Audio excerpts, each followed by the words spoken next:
إن الحمد لله نحمده ونستعينه ونستغفره ونؤمن به ونتوكل عليه ونعوذ بالله من شرور أنفسنا ومن سيئات أعمالنا من يهده الله فلا مضل له ومن يضلل فلا هادي له وأشهد أن لا إله إلا الله وحده لا شريك له وأشهد أن محمدا عبده ورسوله أرسله بالهدى ودين الحق ليظهره على الدين كله ولو كره المشركون اللهم صل على محمد وعلى آل محمد كما صليت على إبراهيم وعلى آل إبراهيم إنك حميد مجيد أما بعد فإن خير الكلام كلام الله وخير الهدي هدي محمد صلى الله عليه وسلم وشر الأمور محدثاتها وكل محدثة بدعة وكل بدعة ضلالة وكل ضلالة في النار أعوذ بالله من الشيطان الرجيم بسم الله الرحمن الرحيم يا أيها الذين آمنوا اتقوا الله حق تقاته ولا تموتن إلا وأنتم مسلمون يا أيها الذين آمنوا اتقوا الله وقولوا قولا سديدا يصلح لكم أعمالكم ويغفر لكم ذنوبكم ومن يطع الله ورسوله فقد فاز فوزا عظيما يا أيها الناس اتقوا ربكم الذي خلقكم من نفس واحدة وخلق منها زوجها وبث منهما رجالا كثيرا ونساء واتقوا الله الذي تساءلون به والأرحام إن الله كان عليكم رقيبا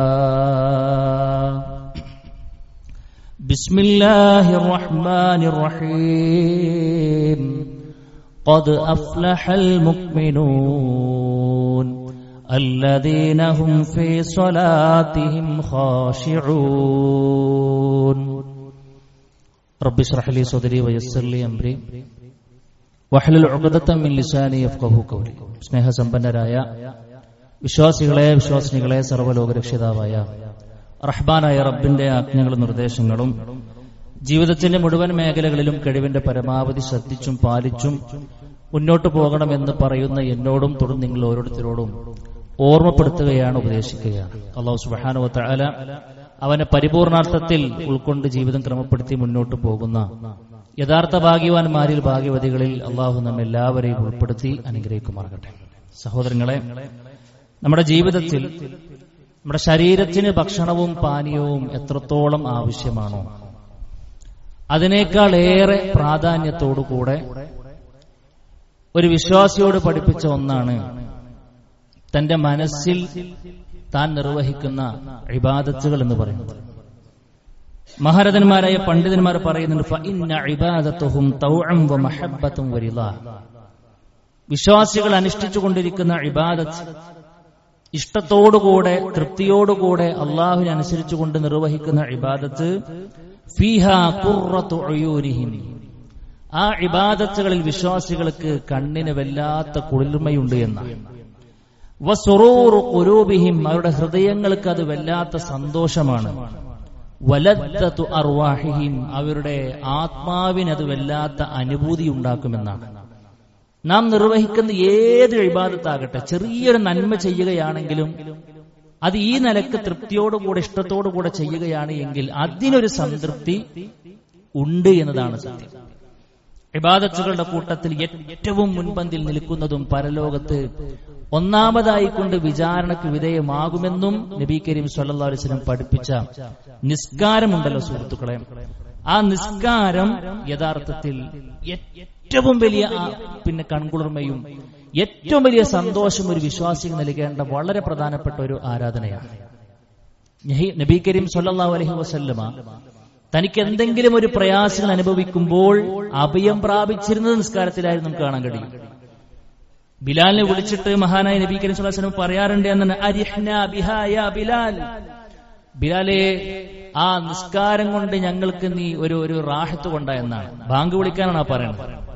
എന്തൊരു പ്രയാസങ്ങൾ ഉണ്ടെങ്കിലും നബി കരീം സല്ലല്ലാഹു അലൈഹി വസല്ലമ നമസ്കാരത്തിലേക്ക് അങ്ങോട്ട് കയറുന്നതോടുകൂടി ആ പ്രയാസങ്ങളല്ലാതെയായി കൊണ്ടുമാറുന്നു എന്ന ഒരു പ്രവാചകൻ പറഞ്ഞു, വജുഇലതു ഖുർറതു ഐനി ഫിസ്സലാ, എന്റെ കൺകുളിർമ അത് നിസ്കാരത്തിലാണ് എന്നാണ്. നബി കരീം സല്ലല്ലാഹു അലൈഹി വസല്ലം നമ്മളോടും പഠിപ്പിച്ചത് തന്നെയാണ്. നമുക്ക് എന്തെങ്കിലും ഒരു ബുദ്ധിമുട്ടോ സാഹചര്യങ്ങളോ വരുമ്പോഴൊക്കെയും ഒരു അഭയ കേന്ദ്രമായി കൊണ്ട് നബി നമ്മളോട് പഠിപ്പിച്ച കാര്യങ്ങൾ എടുത്ത് പരിശോധിച്ച് നോക്കൂ. അവിടൊക്കെ നിസ്കാരത്തിന് സാന്നിധ്യം നമുക്ക് കാണാൻ കഴിയും. ഒരു ഗ്രഹണം ബാധിച്ചു, ഇപ്പൊ നമുക്ക് നേരത്തെ ഗ്രഹണം ബാധിക്കുന്ന അറിയാം, പക്ഷെ പൊടുന്നനെ ഗ്രഹണം ബാധിക്കുമ്പോൾ ആകെ ബേജാറാകുമ്പോൾ വേഗം പോയി നിസ്കരിക്കാനാ പറഞ്ഞു. നമ്മൾ മനസ്സാക്ഷിയെ വഞ്ചിച്ചുകൊണ്ടൊരു പാപം ചെയ്തു പോയി, കരകയറാൻ തയ്യാറുണ്ടോ? വേഗം പോയി നിസ്കരിച്ചുകൊണ്ട് പ്രാർത്ഥിക്കുന്നവർ. നമുക്കൊരു ഭാവിയിൽ ഒരു കാര്യം എന്താകുമെന്ന ആശയക്കുഴപ്പമുണ്ടാകുന്ന ഒരു തീരുമാനം നമ്മൾ എടുക്കുകയാണ്, അതെന്താവെന്ന് അറിയില്ല. ഉടനെ അല്ലാഹുവിന്റെ റസൂൽ പറഞ്ഞു, വേഗം പോയി 2 റക്അത്ത് നിസ്കരിച്ചിട്ട് പ്രാർത്ഥിച്ചു എന്നാണ്. ഒരു വിശ്വാസിയുടെ ജീവിതത്തിന്റെ എല്ലാ മേഖലകളിലും സുഹൃത്തുക്കളെ ഒരു ആശ്വാസ കേന്ദ്രമായി കൊണ്ട് നബി കരീം സല്ലല്ലാഹു അലൈഹി വസല്ലം പഠിപ്പിച്ചു തന്നത് നിസ്കാരത്തെയാണ്. നമ്മുടെ മുൻഗാമികൾ എത്രയേറെ ജീവിതത്തിൽ അതിന് പ്രാധാന്യം കൊടുത്തു നോക്കൂ നിങ്ങൾ. ശത്രുക്കൾ ആദർശം സ്വീകരിച്ചതിന്റെ പേരിൽ ഹുബൈബ് റളിയല്ലാഹു അൻഹു വധിക്കാൻ തീരുമാനിക്കുകയാണ്. ഹുബൈബേ, അവസാനമായി എന്തെങ്കിലും ആഗ്രഹമുണ്ടോ? ഏതൊരാളും എത്ര വലിയ കഠിന ഹൃദയനോടും ചോദിക്കുന്ന ചോദ്യം, അവസാനമായി കൊണ്ട് എന്തെങ്കിലും ആഗ്രഹം ഉണ്ടോന്നാണ്. അദ്ദേഹം പ്രകടിപ്പിച്ച ആഗ്രഹം ഉണ്ട്, എന്റെ നാഥന് മുൻപിൽ 2 റക്അത്ത് നിസ്കരിക്കാൻ അവസരം നൽകണമെന്നാണ്. സഹോദരങ്ങളെ, ഒരു മരണത്തെ മുഖാമുഖം കാണുന്നിടത്തും നിസ്കാരത്തെ അവർ മുൻപന്തിയിൽ കൊണ്ടുവരാനുള്ള കാരണം എന്താ? മറ്റൊരു ഇബാദത്തുകൾക്കും നൽകാൻ കഴിയാത്ത അത്രയും വലിയൊരു സുഖവും അനുഭവവും യഥാർത്ഥത്തിൽ നിസ്കാരത്തിന് നമുക്ക് നൽകാൻ കഴിയും, നിസ്കാരത്തിലൂടെ നമുക്ക് നേടിയെടുക്കാൻ കഴിയുമെന്ന്. കാരണം നിസ്കാരം എന്ന് പറഞ്ഞാൽ സഹോദരങ്ങളെ അള്ളാഹുമായിട്ടുള്ള രഹസ്യ സംഭാഷണമാണെന്നാണ് നബി കരീം സല്ലല്ലാഹു അലൈഹി വസല്ലം പഠിപ്പിച്ചത്. അല്ലാഹുവിന്റെ റസൂൽ പറയാണ്, ഇന്ന അഹദകും ഇദാ ഖാമ ഫീ സ്വലാത്തിഹി, നിങ്ങളുടെ കൂട്ടത്തിൽ ഒരാൾ നിസ്കാരത്തിന് വേണ്ടി നിന്ന് കഴിഞ്ഞാൽ ഫഇന്നഹു യുനാജി റബ്ബഹ്, ഈ ലോകത്തിന്റെ അധിപനായ നമുക്ക് വേണ്ടി നമ്മളെ സൃഷ്ടിച്ച് പരിപാലിക്കുന്ന, നമുക്ക് വേണ്ടി എല്ലാം ചെയ്തുകൊണ്ടിരിക്കുന്ന, നമ്മളെക്കാൾ ക്ലിയറായി അറിഞ്ഞുകൊണ്ടിരിക്കുന്ന, നമ്മുടെ എല്ലാവിധ ദുഃഖവും മാറ്റിത്തരാൻ കഴിവുള്ള, നമ്മുടെ സന്തോഷത്തിൽ നമ്മുടെ കൂടെ നിൽക്കുന്ന എല്ലാമായ റബ്ബ്, അവനോടുള്ള രഹസ്യ സംഭാഷണമാണത്ര നിസ്കാരമെന്ന അല്ലാഹുവിന്റെ റസൂൽ പറഞ്ഞു, ഔ ഇന്ന റബ്ബഹു ബൈനഹു വ ബൈനൽ ഖിബ്ല, നിനക്കും നിന്റെ ഖിബ്ലക്കും ഇടയിൽ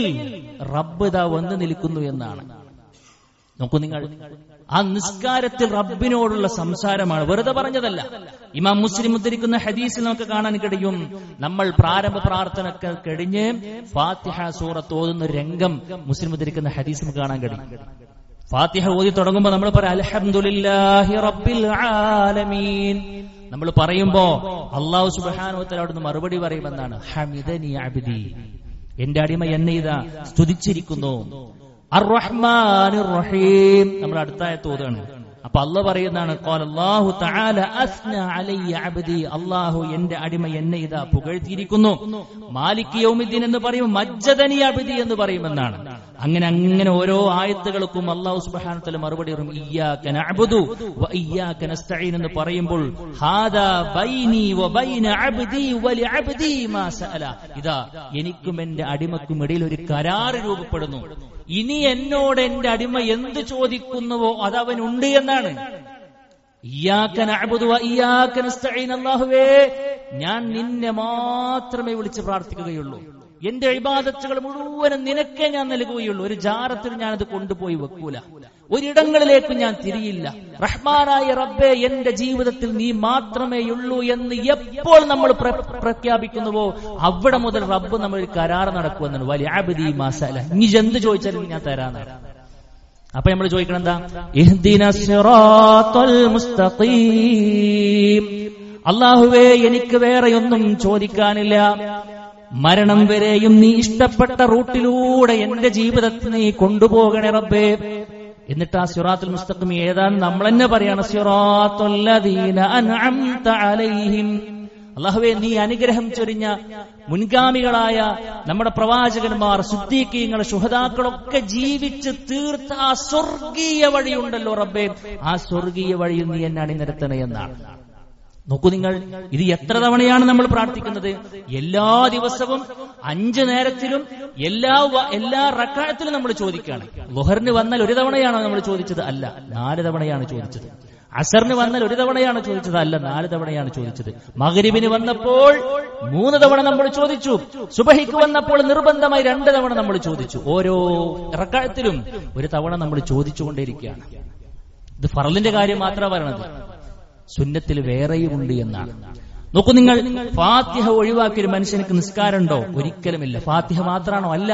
അവിടുന്ന് അങ്ങോട്ട് നിസ്കാരത്തിലെ ഓരോ ഘട്ടങ്ങളിലേക്ക് പോകുമ്പോഴും മനമുരുകിയ പ്രാർത്ഥനകളല്ലേ നമ്മൾ നിർവഹിക്കുന്നത്? റുക്കൂയിലേക്ക് പോകുമ്പോൾ റഹ്മാനായ റബ്ബിനെ നമ്മൾ വാഴ്ത്തുന്നു, പുകഴ്ത്തുന്നു.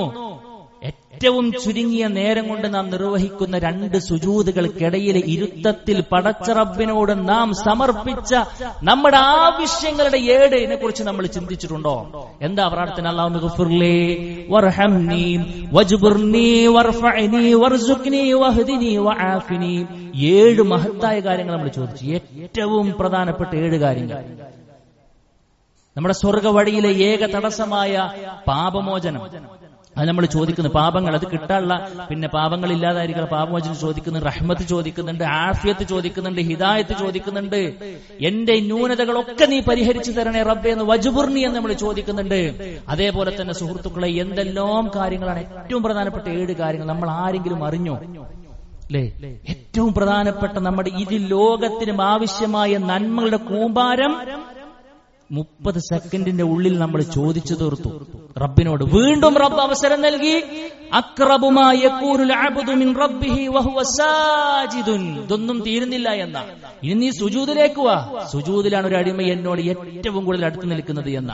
ഫഅക്സിറൂ ഫീഹി ദുആ. നിങ്ങൾ ആ സുജൂദിൽ പ്രാർത്ഥനകൾ അധികരിപ്പിച്ചുകൊണ്ടേയിരുന്നോ എന്ന. വീണ്ടും അല്ലാഹുവിന്റെ റസൂൽ സ്വല്ലല്ലാഹു അലൈഹി വസല്ലം നിസ്കാരത്തെ കുറിച്ച് പഠിപ്പിച്ചു പറഞ്ഞു, വീണ്ടും അവസരമുണ്ട്. എപ്പോഴാ? സലാം വീട്ടിന് തൊട്ട് മുൻപ്. പിന്നെ പ്രാർത്ഥനകളൊക്കെ കഴിഞ്ഞാൽ വീണ്ടും നിങ്ങൾക്ക് ഇഷ്ടമുള്ള, നിങ്ങൾക്ക് ആവശ്യമുള്ള പ്രാർത്ഥനകൾ നിങ്ങൾക്ക് പ്രാർത്ഥിക്കാമെന്ന. അതിന് ഏറ്റവും കൂടുതൽ ഇജാബത്ത് കിട്ടുന്ന സമയമാണ് എന്ന. കാരണം സലാം വീട്ടുന്നതോടുകൂടെ ആ രഹസ്യ സംഭാഷണം അവിടെ അവസാനിക്കുകയാണ്. പിന്നെ പ്രാർത്ഥിച്ചാൽ കേൾക്കൂല എന്നല്ല, പക്ഷെ ഇത്രയേറെ സ്വാധീനം അതാ നിസ്കാരത്തിലേക്ക് കൈ കെട്ടുമ്പോൾ മാത്രമേ ഉള്ളൂ സഹോദരങ്ങളെ. അതാണ് ബാക്കിയുള്ളതിൽ നിന്നെല്ലാം നിസ്കാരത്തെ വ്യതിരക്തമാക്കുന്ന ഏറ്റവും വലിയ ഘടകം എന്ന് പറയുന്നത്. നോക്കൂ നിങ്ങൾ, അപ്പൊ എന്നോടുള്ള രഹസ്യ സംഭാഷണത്തിന് വേണ്ടിയിട്ടാണ് ഓരോ വഖത്തിലും എന്റെ അടിമ എന്റെ മുമ്പിലേക്ക് വരുന്നത് എന്ന് പറയുമ്പോൾ അല്ലാഹു സുബ്ഹാനഹു വ തആല ആരാധനക്ക് വേണ്ടി നാം ഒരുങ്ങുന്ന ഓരോ ഒരുക്കത്തിനും വലിയ പ്രതിഫലമാണ് നമുക്ക് നൽകുന്നത്. വലിയ പ്രതിഫലമാണ് നൽകുന്നത്. നോക്കൂ നിങ്ങൾ, നമ്മൾ ആ വരുന്ന വരവിന് ഒളു കൊടുത്ത് ഒരു മനുഷ്യൻ ഇങ്ങനെ നിസ്കാരത്തിലേക്ക് റബ്ബിനെങ്ങനെ പ്രതീക്ഷിച്ച് അവനോട് സംസാരിക്കാൻ വേണ്ടി, അവന്റെ മുമ്പിൽ ആഗ്രഹങ്ങൾ വെക്കാൻ വേണ്ടി, അവന്റെ മുമ്പിൽ സങ്കടങ്ങൾ വെക്കാൻ വേണ്ടി തയ്യാറായി സമയവും കാത്തു വരുന്നൊരു മനുഷ്യൻ ഓരോ വലതുകാല് വെക്കുമ്പോഴും ഒരു നന്മ രേഖപ്പെടുത്തുന്നു, ഒരു പദവി ഉയരുന്നു. ബൊഹറിനുള്ള പദവിയല്ല അസറാകുമ്പോഴേക്കാ മനുഷ്യർക്ക് കിട്ടുന്നത്, അല്ലെ? ഇടതുകാല് വെക്കുമ്പോൾ അവന്റെ ഓരോ തിന്മകളും കുറഞ്ഞുകൊണ്ടിരിക്കുമെന്നാണ്. വുളു എടുക്കുന്ന സമയത്തും അവന്റെ കൈകളെ കൊണ്ട് പിന്നെ ചെയ്തതും, കണ്ണുകളെ കൊണ്ട് കണ്ടതും, ചെവി കൊണ്ട് കേട്ടതും, നാവ് കൊണ്ട് പറഞ്ഞതും തുടങ്ങി അറിയാതെ സംഭവിച്ചു പോയ മുഴുവൻ തിന്മകൾക്കുമുള്ളൊരു പരിഹാരം വരുത്തിയിട്ടാണ് ആ മനുഷ്യനെ പടിവാതിൽ ഇങ്ങോട്ട് കയറുന്നത്. പള്ളിയിലേക്കുണ്ട് കയറുന്നതിന് മുൻപായിട്ട് തന്നെ അവന്റെ എല്ലാ പാപങ്ങളും ഏകദേശം കഴിഞ്ഞിക്കണു. എന്നിട്ട് വന്നിട്ട് വീണ്ടും നിർബന്ധമായിക്കൊണ്ട് പിന്നെയും ചോദിക്കണം, പടച്ചോനെ കഴുകി കളയണേ എന്നുള്ളത്. സഹോദരങ്ങളെ, 1 അല്ല 2 അല്ല 5 തവണയാണ് നടക്കുന്നത് ഒരു ദിവസം. 5 തവണയാണ്. പിന്നെ നിസ്കരിക്കുന്ന ഒരാൾക്ക് ഉണ്ടാകുന്ന ഫീലിംഗ് എന്താ? അള്ളാഹു എന്നെ സൃഷ്ടിച്ചത് എന്തിനാണോ അത് ഞാൻ നിർവഹിക്കുന്നു എന്നൊരു ഫീലിംഗ് കിട്ടും, ഒരു അനുഭവം ഉണ്ടാവും. എന്താ? വമാ ഖലഖ്തുൽ ജിന്ന വൽ ഇൻസ ഇല്ലാ ലിയഅ്ബുദൂൻ. ഇബാദത്ത് നിർവഹിക്കാൻ വേണ്ടിയിട്ടാണ് ഞാൻ നിങ്ങളോട് പോകുന്നത്.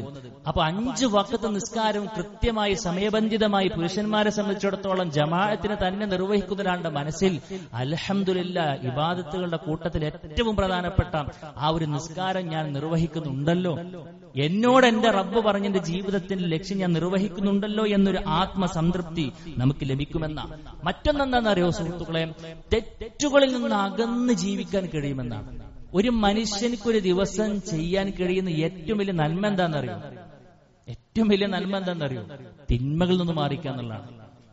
കുറെ സ്വതക്ക കൊടുക്കുന്നതിനേക്കാൾ മറ്റു പല കാര്യങ്ങൾ നിർവഹിക്കുന്നതിനേക്കാൾ ഒരു മനുഷ്യർക്ക് സന്തോഷവും സമാധാനവും കണ്ടെത്താൻ കഴിയണം. എന്താണെന്നറിയോ?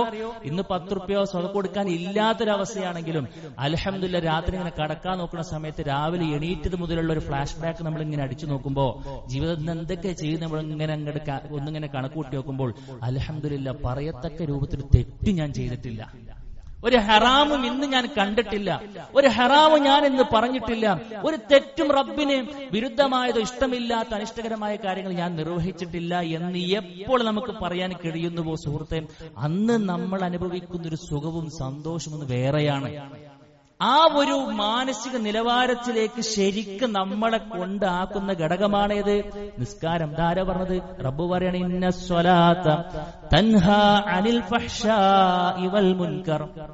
നിസ്കാരം ഒരു മനുഷ്യനെ വഖിമിസ്വലാ, നിങ്ങൾ നിസ്കാരം ക്ലിയറായി കൂടെ നിർവഹിച്ചാൽ ഇന്ന സ്വലാത്ത് തൻഹാ അനിൽ ഫഹ്ശാഇ വൽ മുൻകർ, എല്ലാ തെറ്റിൽ നിന്നും കുറ്റങ്ങളിൽ നിന്നും മ്ലേച്ഛമായ ഒരു വാക്കുപോലും ഉരിയാടാൻ കഴിയാത്ത അത്രയും ഒരു സുരക്ഷിതാവസ്ഥ നമുക്ക് അതിലൂടെ ലഭിക്കുമെന്നാണ്. മാത്രമല്ല സഹോദരങ്ങളെ, നിസ്കാരത്തെ ക്ലിയറായി കൊണ്ടു നടക്കുന്ന മനുഷ്യനിക്ക് ജീവിതത്തിൽ തന്നെ വലിയ കാവലായിരിക്കും.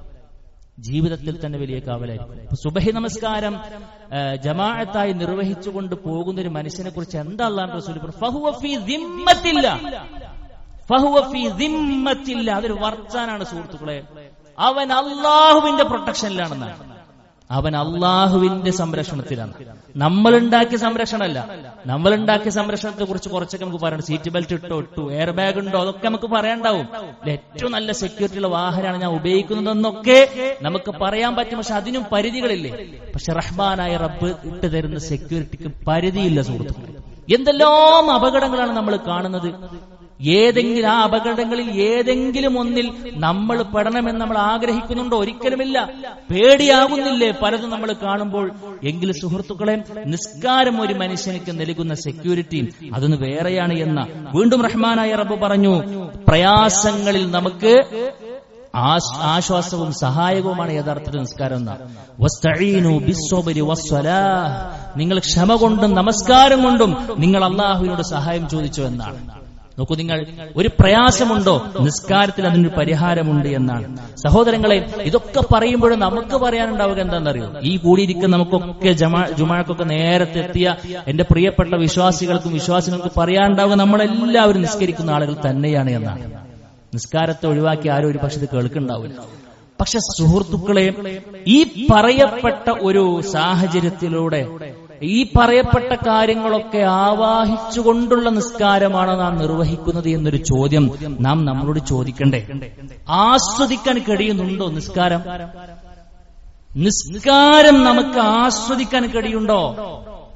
പള്ളിയിലേക്ക് വന്ന് ഇറങ്ങിപ്പോകുമ്പോൾ എന്തൊക്കെയോ ചില മാറ്റങ്ങൾ നമുക്ക് ഫീൽ ചെയ്യുന്നുണ്ടോ? എന്റെ ആഗ്രഹങ്ങൾ ഒരാളോട് പറഞ്ഞു, എന്റെ പ്രയാസങ്ങൾ ഒരാൾ പങ്കുവെക്കുമ്പോൾ നമുക്ക് കിട്ടുന്നൊരു സുഖമുണ്ട്.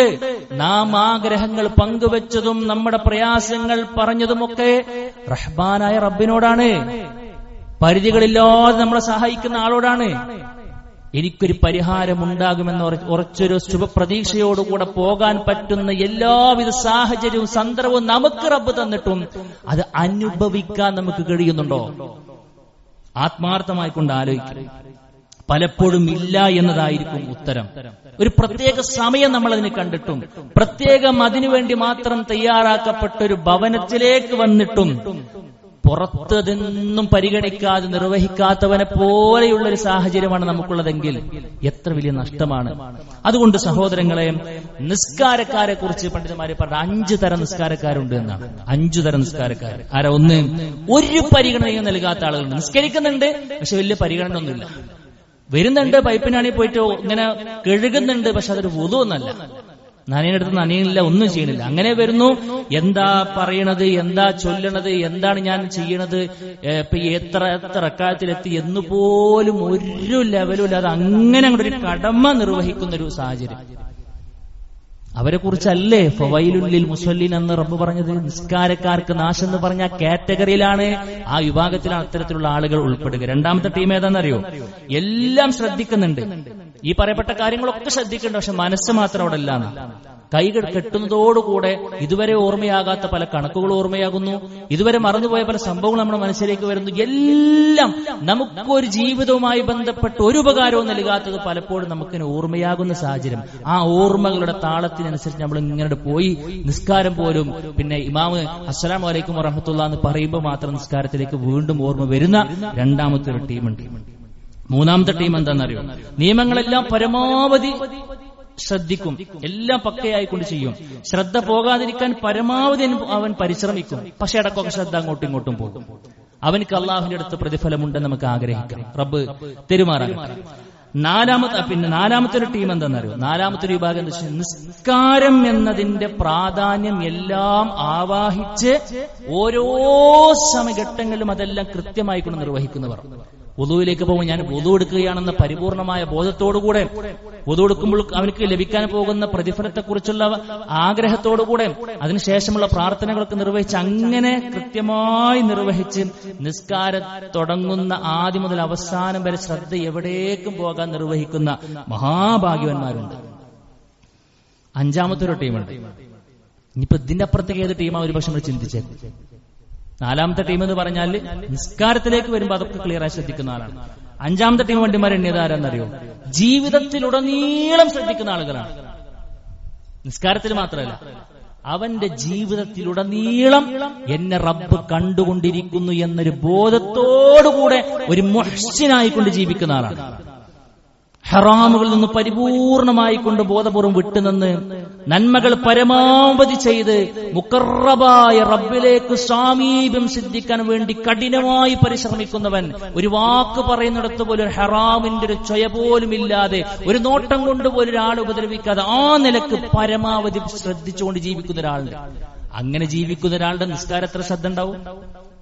24 മണിക്കൂർ ശ്രദ്ധിക്കുന്ന ഒരാളുടെ നിസ്കാരം സ്വാഭാവികമായിട്ട് എത്ര ശ്രദ്ധ ഉണ്ടാവും? അങ്ങനെ നിസ്കാരത്തെ കൊണ്ടുനടക്കുന്ന അഞ്ചാമത്തെ ഒരു ടീമുണ്ട് എന്നാണ്. സഹോദരങ്ങളെ, നമ്മൾ ഏതിലാണ് ഉള്ളത് എന്ന് ആത്മാർത്ഥമായി കൊണ്ട് ശ്രദ്ധിക്കണം. അപ്പൊ സ്വാഭാവികമായിക്കൊണ്ട് നമുക്കൊക്കെ ഉണ്ടാകുന്ന ഒരു ആഗ്രഹം എന്താണ് എങ്കിൽ ആ നിസ്കാരം ഭക്തിപൂർണമായി കൊണ്ട് നിർവഹിക്കാൻ, ആസ്വദിച്ചുകൊണ്ട് നിർവഹിക്കാൻ എന്തൊക്കെ കാര്യങ്ങൾ ശ്രദ്ധിക്കണമെന്നാണ്. അതിനല്പം ചില കാര്യങ്ങൾ പണ്ഡിതന്മാർ പറഞ്ഞ കാര്യങ്ങൾ വേഗം സൂചിപ്പിക്കാൻ ആഗ്രഹിക്കുന്നു. മഹാനായ ഇബ്നുൽ ഖയ്യിം റഹ്മത്തുള്ളാഹി അലൈഹി പറഞ്ഞെന്താണെന്നറിയോ? ഒന്നാമത്തെ കാര്യം, നിസ്കാരം എന്നുള്ളത് നമ്മുടെ ആവശ്യമായിട്ട് മാറണം. നമ്മുടെ ആവശ്യമായിട്ട് മാറണം. നമ്മുടെ ആവശ്യമായിട്ട് മാറുമ്പോൾ എന്താവും? നമ്മളിങ്ങനെ കാത്തിരിക്കും, അല്ലേ? അസുറന്നായെങ്കിൽ അവിടെ പോയിട്ട് വരായിരുന്നു. ആ ഒരു അനുഭവത്തോടു കൂടെ നിർവഹിക്കാൻ കഴിയണമെന്നാണ്. വേറെ ആരുടെയും പബ്ലിസിറ്റിക്കല്ല.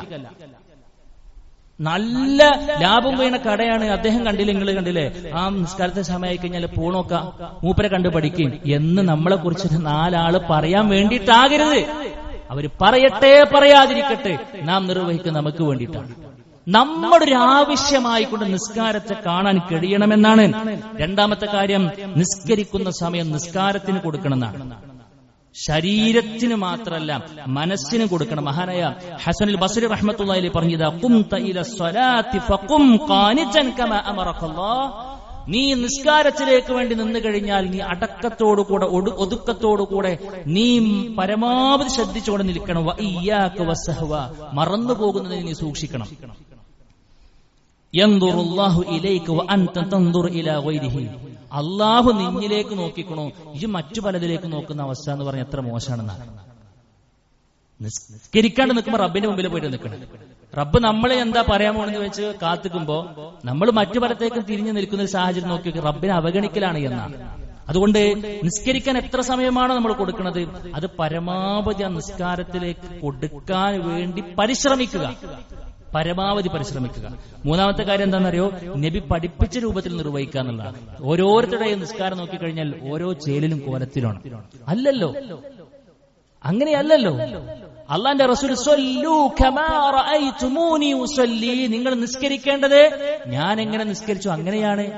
നബി നിസ്കരിച്ച നിസ്കാരത്തിന് 1 രൂപയുള്ളൂ. ഓരോരുത്തരുടെ നിസ്കാരം നോക്കിക്കഴിഞ്ഞാലോ 10-15 രൂപയാണ്. അത് എവിടെ നിന്നുണ്ടായി? അത് നമ്മൾ പഠിക്കാത്തതുകൊണ്ട് ഉണ്ടായതാണ്. അതുകൊണ്ട് കൈ പൊക്കണമെന്ന് മാത്രം നബി പഠിപ്പിച്ചത്, എങ്ങനെ പൊക്കണമെന്ന് പറഞ്ഞു. റുക്കൂൾ നിർവഹിക്കണമെന്നല്ല, സുജൂദ് നിർവഹിക്കണമെന്ന് മാത്രമല്ല, എങ്ങനെ നിർവഹിക്കണമെന്ന് പറഞ്ഞു. സഹോദര, ദുനിയാവിൽ എന്തെല്ലാം കാര്യങ്ങൾ നമ്മൾ പഠിച്ചു, എന്തെല്ലാം കാര്യങ്ങൾ നമ്മൾ കേട്ടു. ഒരു വീട്ടിലേക്ക് ഒരു ചെറിയൊരു വസ്തു നമ്മൾ വാങ്ങാൻ ഉദ്ദേശിക്കുമ്പോൾ ഒരു 10,000 രൂപ കൊടുക്കണമെന്ന് പറയുമ്പോൾ എത്ര സമയമെടുത്ത് നമ്മൾ അതിനെക്കുറിച്ച് അന്വേഷിച്ചു. ജീവിതകാലം മുഴുവനും കൊണ്ടു നടക്കേണ്ട നിസ്കാരം ഒന്ന് കൃത്യമായി കൊണ്ട് നിർവഹിക്കാൻ എത്ര നമ്മൾ ശ്രദ്ധിച്ചു.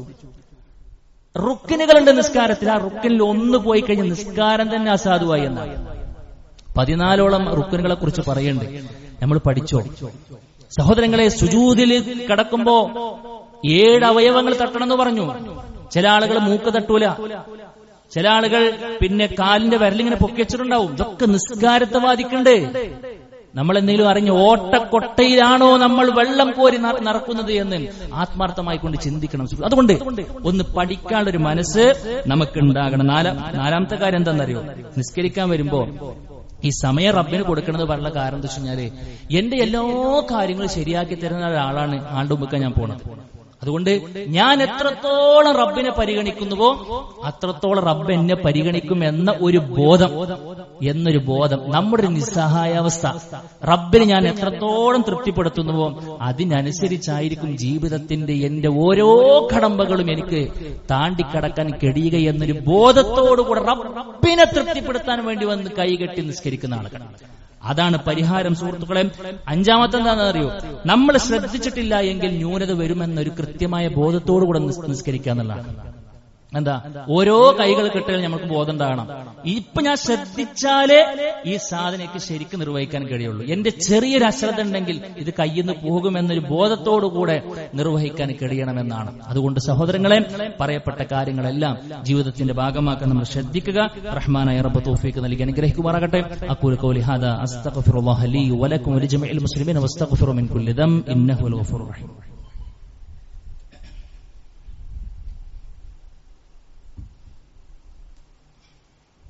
അൽഹംദുലില്ലാഹി വഹദഹ വസ്സലാത്തു വസ്സലാമു അലാ മൻ ലാ നബിയ ബഅദ. അല്ലാഹു സുബ്ഹാനഹു വ തആലയുടെ വിധികളും വിലക്കുകളും മാനിച്ചുകൊണ്ട് ജീവിക്കണമെന്ന് വീണ്ടും ഉറപ്പെടുത്തുന്ന സുഹൃത്തുക്കളെ, ഇരു ലോകത്തിലും വിജയിക്കുന്ന മഹാഭാഗ്യവാന്മാരെ കുറിച്ച് റഹ്മാനായ റബ്ബ് സൂറത്തുൽ മുഅ്മിനൂനിൽ പറഞ്ഞു, ഖദ് അഫ്ലഹൽ മുഅ്മിനൂൻ, വിശ്വാസികൾ വിജയിച്ചു കഴിഞ്ഞിട്ടുണ്ട് എന്ന്.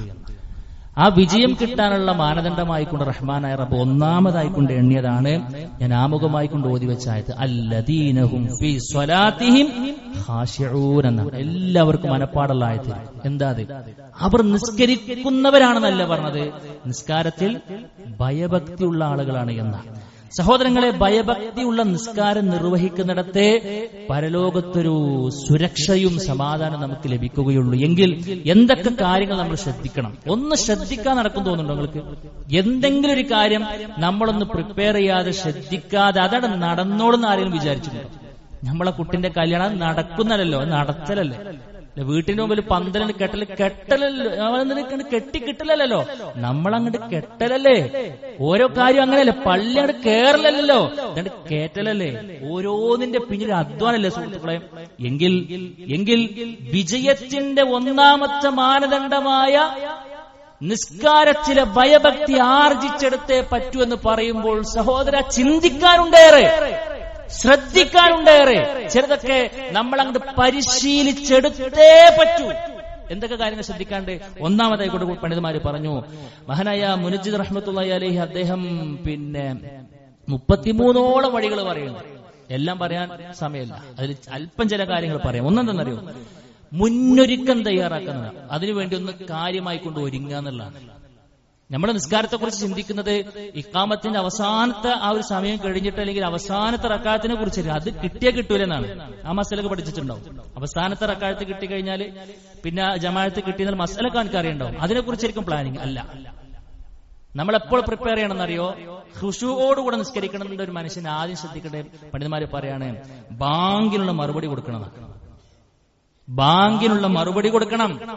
ശേഷമുള്ള പ്രാർത്ഥന നിർവഹിക്കണം. ഹയ്യാല സ്വലാ എന്ന് പറയുമ്പോൾ നമ്മൾ അവിടുന്ന് പറയാണ് ലാ ഹൗല വലാ ഖുവത ഇല്ലാ ബില്ലാ. പടച്ചോനെ വരണമെന്ന് ആഗ്രഹമുണ്ട്, പക്ഷെ അതെല്ലാം കഴിവ് തരണം.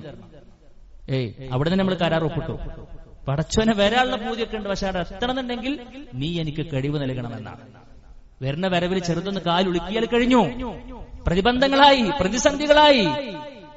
അത് മാറ്റാൻ, ആ ക്രൈസിസ് മാറ്റി അവിടെ എത്തിത്തരാനുള്ള തൗഫീഖ് റബ്ബേ നിനക്കേ ഉള്ളൂ എന്നാണ്. യെസ്, അവിടെ നിന്നിട്ട് നമ്മൾ പ്രാർത്ഥിക്കുകയാണ്. പിന്നെ ബാങ്കിന് ശേഷമുള്ള പ്രാർത്ഥന നിർവഹിക്കാൻ പറഞ്ഞു. മനസ്സാന്നിധ്യത്തോടുകൂടെ ഒതു കൊടുക്കണം എന്നാണ്. വെറുതെ പൈപ്പിന്റെ ചോട്ടിൽ പോയിട്ട് എന്തെങ്കിലും കെടുകിയാൽ അതൊക്കെ നിസ്കാരത്തെ ബാധിക്കുന്നതാണ്. ഞാൻ പോകുന്നൊരു പണി അത്രയും പ്രധാനപ്പെട്ട ഒരു കാര്യം നിർവഹിക്കാനെന്ന പരിപൂർണമായ ബോധത്തോടു കൂടെ നന്നായി വുദു കൊടുക്കുക എന്നാണ്. വുദു കൊടുത്തു നല്ല സുഹൃത്തുക്കളെ ഹദീസിലൊക്കെ കാണാൻ കഴിയുക അഹ്സനൽ വുദു എന്നാണ്. വുദുവിനെ നന്നാക്കി. ആ നീയത്ത് മുതലുള്ള കാര്യങ്ങൾ ശ്രദ്ധിക്കാണ്ട്. പിന്നെ വുദുവിന് ശേഷമുള്ള പ്രാർത്ഥന ചൊല്ലുക, തഹിയ്യത്ത് നിസ്കരിക്കുക, റവാത്തിബ് നിസ്കരിക്കുക. ഇതൊക്കെ ആകുമ്പോ എന്തായി? ഒരു 50% നമ്മൾ നിസ്കാരത്തിലേക്കാണ്ട് കയറി. റവാത്തിബ് കൂടി നിസ്കരിക്കുമ്പോൾ നമ്മളൊന്നുണ്ട് ട്രയലൊക്കെ പരിശീലിച്ചു, ഒരു ചെറിയൊരു പരിശീലനം നടന്നു. എന്നിട്ടാണ് പിന്നെ നമ്മൾ ന്യൂനതകളില്ലാത്ത ഒരു ഫർദ് നിസ്കാരത്തിലേക്ക് നമ്മൾ എത്തേണ്ടത് എന്ന്. അതുകൊണ്ട് ബാങ്ക് കൊടുക്കുമ്പോഴേക്കും നമുക്കൊരു പേടിയും ബേജാറും വരണം. പക്ഷെ ഞാൻ ജമാഅത്തിന് എത്തില്ലെങ്കിൽ എന്തിരിക്ക കാര്യമല്ല. അവിടെ മുതൽ നമ്മുടെ മാനസികമായിക്കൊരു ഒരുക്കമുള്ളൊരാൾക്ക് അത് ഭംഗിയായിക്കൊണ്ട് നിർവഹിക്കാൻ കഴിയൂ എന്നാണ്. രണ്ടാമത്തെ കാര്യം, റബ്ബിന്റെ മുമ്പിലാണ് നിൽക്കുന്നത് എന്ന ബോധത്തോടുകൂടെ നിർവഹിക്കുക എന്നതാണ്. റബ്ബിന്റെ മുമ്പിലാണ് നിൽക്കുന്നത് എന്ന ബോധത്തോടുകൂടെ നിർവഹിക്കാൻ കഴിയണം. അവൻ എനിക്കിപ്പോൾ മറുപടി നൽകുന്നുണ്ട് എന്നൊരു ഉദ്ദേശത്തോടുകൂടെ അതിനെ നിർവഹിക്കണമെന്ന്. നാലാമത്തെ കാര്യം എന്താണെന്നറിയോ? ചൊല്ലിപ്പറയുന്ന കാര്യങ്ങളെ കുറിച്ചൊരു ബോധം നമുക്ക് ഉണ്ടാകണം. അത് വെറുതെ ഉണ്ടാവില്ല, അത് നമ്മൾ കേൾക്കണം, അതിന്റെ അർത്ഥം നമ്മൾ പഠിക്കണം. ചെറിയ ചെറിയ ഒരു കുറച്ച് സമയം ദിനം പ്രതി നമ്മൾ മാറ്റിവെച്ചാൽ തന്നെ വളരെ ക്ലിയർ ആയിക്കൊണ്ട് പഠിക്കാൻ നമുക്ക് പറ്റും. അല്ലാഹു ബഅദ ബൈനി വബൈന ഖത്വായ കമാ ബഅദ ബൈനൽ മശ്രിഖ് വൽ മഗ്രിബ് എന്ന ഒറ്റ വരി എന്താ പറഞ്ഞത്? പടച്ചോനെ, കിഴക്കിനെയും പടിഞ്ഞാറിനെയും നീ അകറ്റിയില്ലേ, അതുപോലെ എന്റെ ജീവിതത്തിൽ വന്നുപോയ പാപങ്ങളെയും എന്നെയും നീ അകറ്റണേ എന്ന് പറഞ്ഞാൽ എന്താ? ഞാനും എന്റെ പാപമായിട്ട് ബന്ധമില്ലാത്ത അവസ്ഥക്കാക്കി തരണേ. അത് പഠിച്ചോനിക്കല്ലേ ആ ഒരു ബോധത്തിൽ ചൊല്ലാൻ പറ്റുള്ളൂ. അൽഹംദുലില്ലാഹി റബ്ബിൽ ആലമീൻ എന്ന് പറയുന്ന വാചകത്തിൽ ഞാൻ ഓതി വെച്ചത് എന്താണ് എന്നതിന്റെ അർത്ഥം പഠിക്കാൻ മനസ്സ് കാണിച്ചവനക്കല്ലേ ബോധത്തോടുകൂടെ നിർവഹിക്കാൻ കഴിയുള്ളൂ. ഇഹ്ദിന സിറാത്തൽ മുസ്തഖീം എന്ന് പറഞ്ഞതിന്റെ ആഴവും പരപ്പും ബോധ്യപ്പെട്ടവനക്കല്ലേ അതൊന്ന് മനസ്സ് തട്ടി ചൊല്ലാൻ പറ്റുള്ളൂ. അതുകൊണ്ട് സഹോദരങ്ങളെ, നമ്മൾ നിസ്കാരത്തിലേക്കണ്ട് കയറി ഇറങ്ങുന്നത് വരെയുള്ള പ്രാർത്ഥനകൾ അൽഹംദുലില്ലാഹ് പഠിക്കാൻ ഒരുപാട് സംരംഭങ്ങളുണ്ട്, സംവിധാനങ്ങളുണ്ട്. ഉപയോഗപ്പെടുത്തണം എന്നതാണ് സൂചിപ്പിക്കുക. ഒന്നും യാന്ത്രികമായി കൂടി ചെയ്യാതിരിക്കുക എന്നുള്ള. സുജൂദിലേക്ക് നോക്കണം എന്ന് പറഞ്ഞു. സുജൂദിലേക്ക് നോക്കണം. അവിടേക്ക് ഇവിടുക്കൊന്ന് പോയി നമ്മുടെ ശ്രദ്ധ മാറും. സുജൂദിലേക്ക് നോക്കാൻ വേണ്ടി പറഞ്ഞു. അതിനൊക്കെ അപ്പുറത്ത് സുഹൃത്തുക്കളെ, ഇതൊക്കെ നമ്മുടെ ഭാഗത്തുള്ള എഫേർട്ടാണ്, നമ്മുടെ ഭാഗത്തുള്ള ഒരു പരിശീലനമാണ്. ഇതൊക്കെ ശരിക്കങ്ങട്ട് അതിന്റെ ഒരു പൂർണ്ണതയിലേക്ക് എത്തണം എന്നുണ്ടെങ്കിൽ റബ്ബന്നെ വിചാരിക്കണം, അള്ളാന്റെ തൗഫീഖ് തന്നെ കിട്ടണം. അത് നമ്മൾ എന്ത് വേണം? അള്ളാന്റെ തൗഫീഖ് നമ്മൾ ചോദിക്കണം, വെറുതെട്ടൂല, നമ്മൾ ചോദിക്കണം. അതേതാ ചോദിക്കാനുള്ള പ്രാർത്ഥന? അല്ലാഹുമ്മ അഇന്നി അലാ ദിക്രിക വശുക്രിക വഹുസ്നി ഇബാദതിക. എത്ര മനോഹരമായ പ്രാർത്ഥനയാണ് സുഹൃത്തുക്കളെ. ഓരോ വിഷയങ്ങൾ വരുമ്പോൾ നിങ്ങൾ ഈ പ്രാർത്ഥന കേട്ടിട്ടുണ്ടാവും. എന്താ അറിയോ? ഈ പ്രാർത്ഥന അത്രയേറെ എല്ലാ വിഷയത്തിലേക്കും കണക്റ്റഡ് ആയി നിൽക്കുന്ന പ്രാർത്ഥനയാണ്. അതുകൊണ്ട് സഹോദരങ്ങളെ, പ്രാർത്ഥിക്കണം. അല്ലാഹുവേ, നീ എന്നെ സഹായിച്ചേ പറ്റൂ. അല്ലാഹുമ്മ അഇന്നി, നീ എന്നെ സഹായിച്ചേ പറ്റൂ. അലാ ദിക്രിക, നിന്നെ ഓർക്കാൻ, വശുക്രിക, നിനക്ക് നന്ദി കാണിക്കാൻ, വഹുസ്നി ഇബാദതിക, ഞാൻ നിനക്ക് വേണ്ടി നിർവഹിക്കേണ്ട നിസ്കാരാകട്ടെ, ഏത് കാര്യമാകട്ടെ, അതൊന്ന് മനോഹരമായി നീ തൃപ്തിപ്പെടുന്ന രൂപത്തിൽ നിർവഹിക്കാൻ, സ്വീകാര്യോഗ്യമായ രൂപത്തിൽ നിർവഹിക്കാനും ഇരു ലോകത്തിനും അതിന്റെ നന്മകൾ ആസ്വദിക്കാൻ കഴിയുന്ന രൂപത്തിൽ നിർവഹിക്കാൻ അല്ലാഹുവേ, ഈ സാധു ഒരുക്കമാണ്, പക്ഷെ നിന്റെ സഹായമാണെന്നാണ്. അതുകൊണ്ട് സുഹൃത്തുക്കളെ, പ്രാർത്ഥിക്കണം മനസ്സ് തട്ടിയിട്ട്. അങ്ങനെ കണ്ണടക്കുന്നതിന് മുൻപ് റഹ്മാനായ റബ്ബ് നമുക്ക് സംവിധാനിച്ചു തന്ന ഈ പറയപ്പെട്ട കാര്യങ്ങളുടെ എല്ലാ വിധത്തിലുള്ള ആനുകൂല്യങ്ങൾ ഇൻഷാ അല്ലാഹ് ഇരു ലോകത്ത് നമുക്ക് പറ്റണം. അതിനുവേണ്ടി പരിശ്രമിക്കാൻ നമ്മൾ തയ്യാറാവുക. റബ്ബിൽ തവക്കുൽ ചെയ്ത് മുന്നോട്ട് പോവുക. റഹ്മാനായ റബ്ബ് അവന് ഇഷ്ടപ്പെട്ട രൂപത്തിൽ നമസ്കാരം നിർവഹിക്കുവാൻ, അതുവഴി ഇരുലോകത്തിലും സമാധാനവും സന്തോഷവും വിജയവും കണ്ടെത്താൻ, നാളെ പരലോകത്തിൽ സ്വർഗം കണ്ടെത്താനുള്ള തൗഫീഖ് റബ്ബ് നമുക്ക് എല്ലാവർക്കും നൽകി അനുഗ്രഹിക്കുമാറാകട്ടെ. അല്ലാഹുവേ, അറിഞ്ഞും അറിയാതെയും വന്നു പോയിട്ടുള്ള ചെറുതും വലുതുമായ തെറ്റുകൾ കുറ്റങ്ങൾ വിട്ടുപുറത്തു മാപ്പാക്കി തരണമേ റഹ്മാനെ. അല്ലാഹുവേ, ഞങ്ങളുടെ മുമ്പ് മരണപ്പെട്ടു പോയ ഞങ്ങളുടെ മാതാപിതാക്കൾ, കൂട്ടുകുടുംബക്കാർ, ആദർശ ബന്ധുക്കൾ എല്ലാവരുടെയും കബറുകളിൽ വിശാലമാക്കി കൊടുക്കണമേ റഹ്മാനെ. നാളെ അവരെ ഞങ്ങളെ നിന്റെ ജന്നാത്തിൽ ഫിർദൗസിൽ ഒരുമിച്ച് കൂട്ടി അനുഗ്രഹിക്കണമേ റബ്ബേ. അല്ലാഹുവേ, രോഗം കൊണ്ടും കടം കൊണ്ടും മറ്റും ഒരുപാട് ബുദ്ധിമുട്ടുകൾ, പ്രയാസങ്ങൾ, മാനസിക ശാരീരിക സാമ്പത്തിക വ്യതകൾ, പ്രയാസങ്ങൾ സഹിക്കുന്ന ഒരുപാട് ആളുകളുണ്ട്. റഹ്മാനായ റബ്ബ് എല്ലാവരുടെയും പ്രയാസങ്ങൾ അവരെക്കാൾ കൂടുതൽ അറിഞ്ഞുകൊണ്ടിരിക്കുന്ന റബ്ബേ, എല്ലാവർക്കും നീ ശമനം നൽകി അനുഗ്രഹിക്കണമേ റഹ്മാനെ. അല്ലാഹുമ്മ ഗഫിർ ലിൽ മുഅ്മിനീന വൽ മുഅ്മിനാത്ത് വൽ മുസ്ലിമീന വൽ മുസ്ലിമാത്ത് വൽ الأحياء منهم والأموات إنك مجيب دعوات يا قاضي الحاجات. اللهم أجرنا من النار، اللهم أجرنا من النار، اللهم أجرنا من النار. ربنا تقبل منا إنك أنت السميع العليم وتب علينا إنك أنت التواب الرحيم. آمين آمين.